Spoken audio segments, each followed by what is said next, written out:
Hi, I've been running technology businesses for the last 15, 16 years, a long time. It makes me old. And particularly for the last 12 years in this country. And one of the things that I think a lot about running technology businesses is how do we align skills with the world that we have today and the one that we're going into. And it feels like from an educational standpoint and from a thinking standpoint, we're still of the Industrial Revolution generation. And I'm 43 years old, which means that I'm not a digital native. I'm just inhabiting this space and learning about it. But I think we all need to think about how do we align skills with the world that we're going into. So this is something that we think a lot about. So in 1981, Bill Gates has this apocryphal quote where he says 640 KB of memory will be all anyone will ever need. And now today he says he actually never said it because his company built all the software that requires more memory than that, right? But if you think about the number of technology-related jobs that have been created since that statement was made and have chewed up a lot of memory, right? It's tens of millions. And if we think about where this world is going from a technological standpoint and the number of jobs that we're going to need to create to get there and the levels of skills that we're going to need to get there, it's daunting because we're not aligned to do it today. So on November 10th of last year, there were thousands of students who came down to London to protest the increase in university fees to £9,000 a year. And when I saw that on television, I was sad. And the reason I was sad is because I thought they were protesting about the fees for university education that wasn't actually going to help them in the world, right? And on the same day, November 10th of last year, Google announced that they were giving a 10% raise to every employee and a $1,000 bonus because they needed to retain the staff they had because those skills were so precious, right? And there's such a feeding frenzy, particularly in Silicon Valley right now, in engineering skills, that they needed to do everything they had to keep the people who were in-house already, let alone add to the skill base that they have already. And you say, well, you know what, that's Silicon Valley, that's not the UK. But around the same time, down in London, there was something called the Silicon Milk Roundabout, in which 30 companies from the Old Street area advertised 250 positions and 1,000 people showed up. Mostly recent university leavers showed up to get a job with one of those companies. And a lot of the companies we've heard about, right? Moshi Monsters and Songkick and some of the others that we hear about regularly. But there is a huge need in all of these businesses for great talent to figure out the next step, right? I focus a lot on engineering because the businesses I've been involved in all require software development. And I know from a marketing and general management standpoint, I don't really matter that much, right? It's the software development and the people who are solving problems who matter the most. This is the Wren Library at Cambridge. And it was completed in 1695. It houses thousands of books from medieval era and beyond. And it's a beautiful building and beautiful architecture as well. There's many people who could complete an entire university course now who have no need to go into this building, right? And by 2015, the data equivalent of 92 million libraries of Congress are going to be created every year. So while I don't think we should get a wrecking ball and knock it down, we venerate the past, right? We romanticize the past. Nobody romanticizes the present. And I think we need to start thinking about how we romanticize the present a little bit as it relates to where we're going. If you are based or live in India or China, this presentation probably is less relevant to you. If you're based in the UK, it's certainly relevant. So China produces 600,000 new engineering graduates a year. India, 500,000. The UK, about 20,000. Right? It's not even close right now. There's only about 4% of UK university students who read engineering at a degree level. And if you take Oxford alone, there's about 10,000 students at any given time who are reading humanities, right? So we need to think about what it is we're training folks to do. And I'm not just bagging on universities. I'm talking about from a very young age, the type of skills and the type of world that we're going into and the type of businesses that we want to create and the kind of world that we want to live in and where we fall short of skills and where we need to build them up. This is just, again, another example of this. If you look at engineering technology postgraduates in the UK, static over that 5-year period from '03 to '08, folks from outside the UK and outside the EU taking more and more of those places. So I'm not saying that we shouldn't have a world population and we all work together and we all think it's great, but the reality is that these are jobs, they contribute to the local economy where we live, where we have our profession, where we raise our children, and the type of standard of living that we're going to have going forward. 4% of teenage girls in the UK want to be engineers, 32% models, right? Dorothy Hodgson, who was a Nobel laureate, one of the great engineering talents out of the UK, isn't really thought about or taught anymore in our schools. Well, I think the person on the left, I'm not sure who she is, but I think most people know who she is. But you know what? It's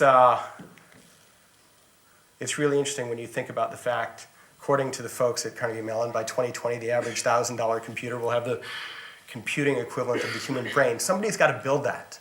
That's not just going to happen. That's not fate that is coming to find us, right? We're going to have to create that. And we're going to need the wherewithal and the knowledge and the skills in order to create that, in order to make that future real. It's kind of an interesting future. If you buy into the singularity point or not, isn't really the argument, but there's a whole lot of stuff that is getting created and needs to get created that we need to know how to do. In this country, I would say, so I paint somewhat of a bleak picture, but you know what? The raw materials are there, right?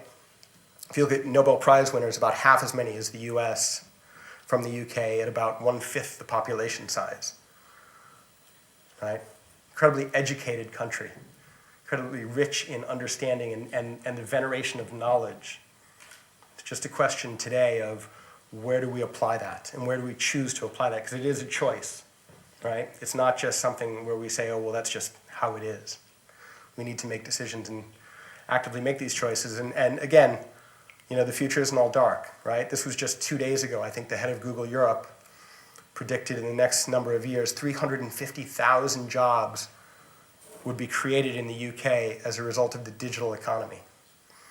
And I even hesitate to use the phrase digital economy because I think the entire economy is a digital economy now.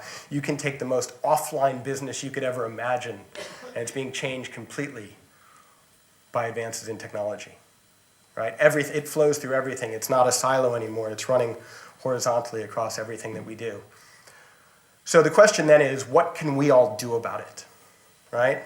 What can we actually do to make this change? And I'm going to give you a small example of something that we started in London this summer. We called it Dev Camp. And in Tower Hamlets, which is one of the poorest areas of London, 65% of teenagers live in council housing.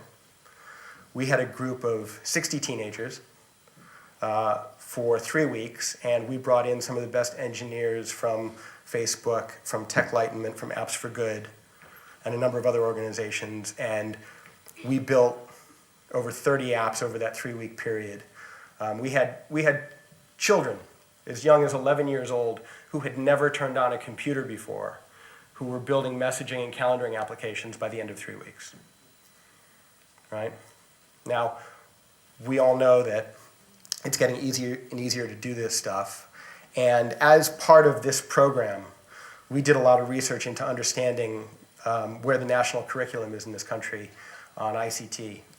And the reality is that the majority of teachers who are teaching ICT in primary and secondary schools have very little background in technology themselves, and so they're afraid of it.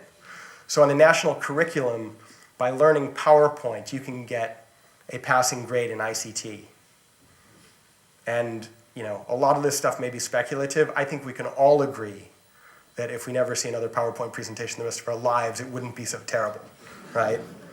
I don't think we need to train our kids to learn how to do PowerPoint and call it ICT. I think that's shows us how off we are at the moment. So this is a program we started this summer. In a very short period of time, we've already had offers to quadruple the size of the program for next summer. All of the funding for it was raised independently through the business community around technology, businesses in London, particularly organizations like Silicon Valley Bank and others who have a vested interest in making sure that we have a vibrant engineering community in this country. And I think that's a really key part of this is not about charity. This is about enlightened self-interest. And how do we make sure that we have an ecosystem going forward that's going to be able to perpetuate itself, right? So that we have more folks like this. This is a guy named Mike Lynch, who is the founder of a company called Autonomy out of Cambridge. Mike studied engineering, by the way. And he built a company that has created several thousand jobs in this country. Did about $900 million of sales last year and about $350 million of profits, and was recently acquired by HP for, I think, about 7 billion pounds. Now, that's not what everyone's going to do. And there's a lot of, you go to a lot of these conferences and people talk about where's the next Google going to come from, where's the next Facebook going to come from. There's a multi-billion pound company built in the last 20 years in this country, right? So it's here, right? The building blocks are here. The question is whether we're all going to take a step back and say our educational system is actually moving in the wrong direction. And a lot of good people are actually marching in a direction that doesn't necessarily serve society. And how do we get them marching in the right direction? And it's easy to pick on people, right? But we'd like to have more Mike Lynches in the world and maybe a few less folks who, by the way, studied humanities, right? At the Sorbonne, after all. It's true. It's actually true.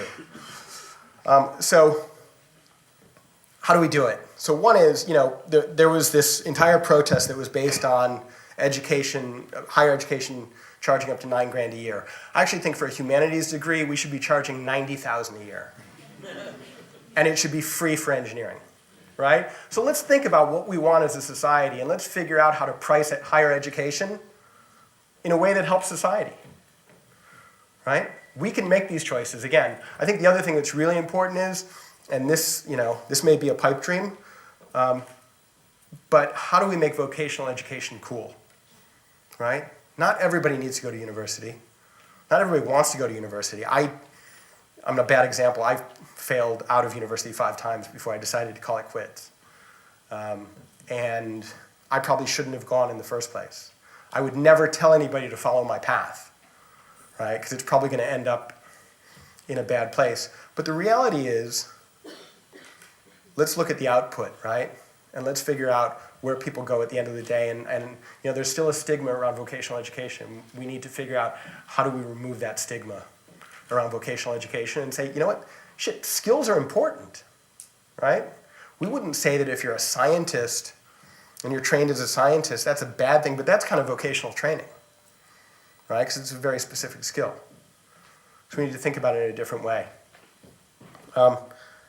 And then, I think there's a question of personal responsibility and all of us saying, well, what kind of world do we want to live in? What kind of local community do we want to live in?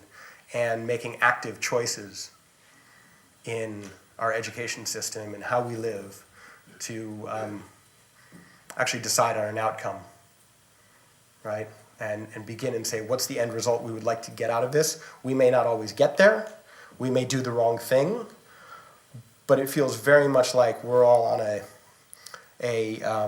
conveyor belt in terms of education and skills.